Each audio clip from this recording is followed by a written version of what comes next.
Hello everyone, so it's time for another wrap-up for this week. This week is a special one because it marks my 1 year anniversary in Booktube, and it has been a ride. It has been really nice actually. I've met lots of nice people, and I just hit 300 subscribers, which was also very exciting. Not that this is about numbers, but to be honest, it is a bit about numbers. Like, if nobody listens to what you say, it feels a bit lonely. So even though the exact number doesn't matter, the fact that there are people there listening to me makes me feel very cozy inside. And yeah, it has been a very nice ride this past year in terms of booktubes and books and meeting new people that are passionate about the same things as I am. Obviously, it has not been as nice in other areas, but that is life. But yeah, thank you all for being here. Thank you for making this the great trip that it has been so far. And let's get into the things that I have read this week. So this week was a weird one. I was on holidays, so I thought I was going to read a lot. But actually, I mean, I have read quite a few books, but they are all very short. And I just was not in that frame of mind for some reason this week. So yeah, I have still some things to talk about, so let's just get into it. The first thing that I finished is Persepolis by Marjane Satrapi. This is a graphic novel about the life of Marjane Satrapi in Iran during the revolution, and afterwards when she moved to Vienna, and how she was treated there and how she felt there. And it's brilliant. I think it is brilliant.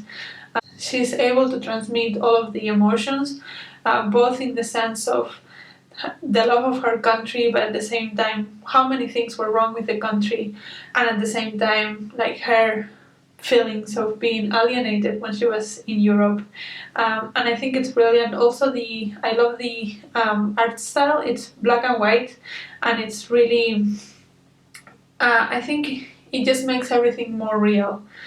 So yeah, I would recommend that one. It was a reread for me, and I loved it the second time as much as the first one. Then the next two I finished were for the Invisible Cities project, so I will have a blog for that up soon.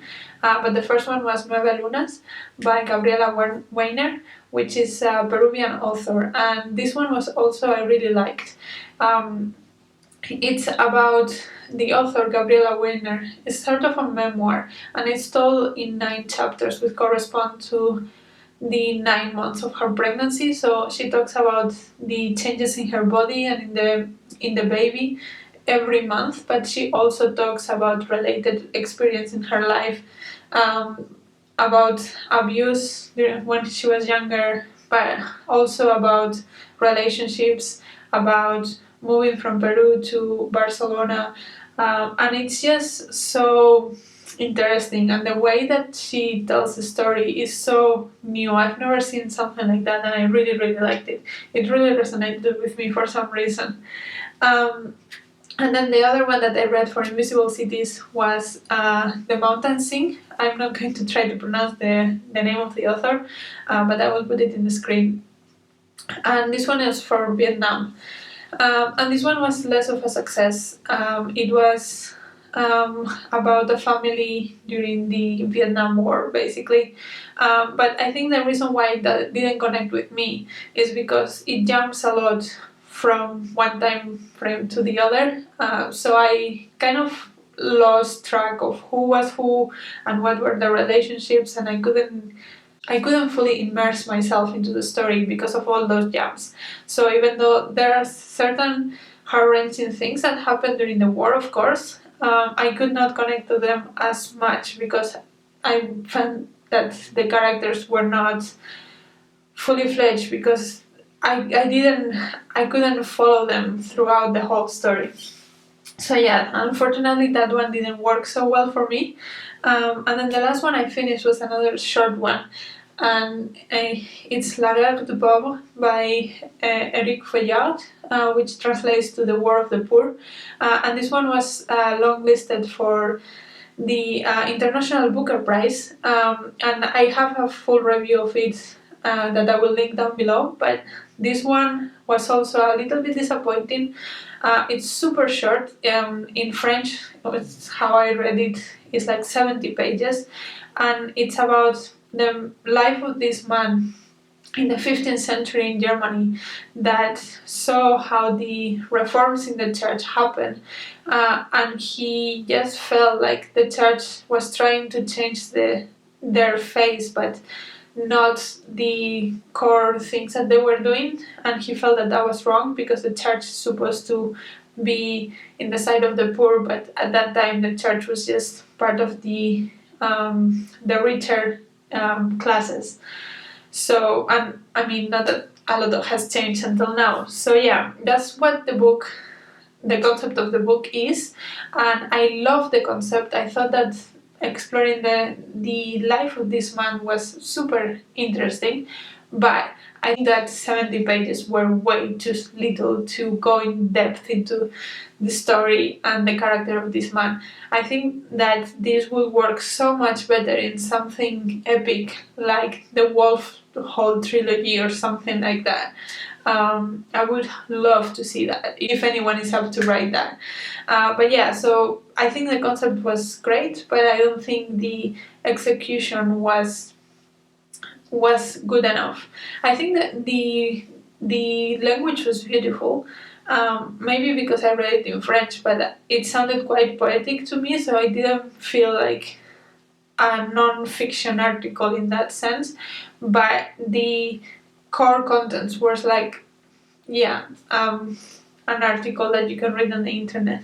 Not much more. It didn't go into the emotions and the thoughts of these people in depth as I was hoping that it would. So unfortunately that was a bit of a disappointment, but it doesn't matter. We will continue with the International Booker, and there are many more interesting books in that list, so we will see. What I am reading now, I'm reading 2 books at the moment. The first one is A Promised Land by Barack Obama, and I'm reading this as a buddy read with Rainier from Rainier Books.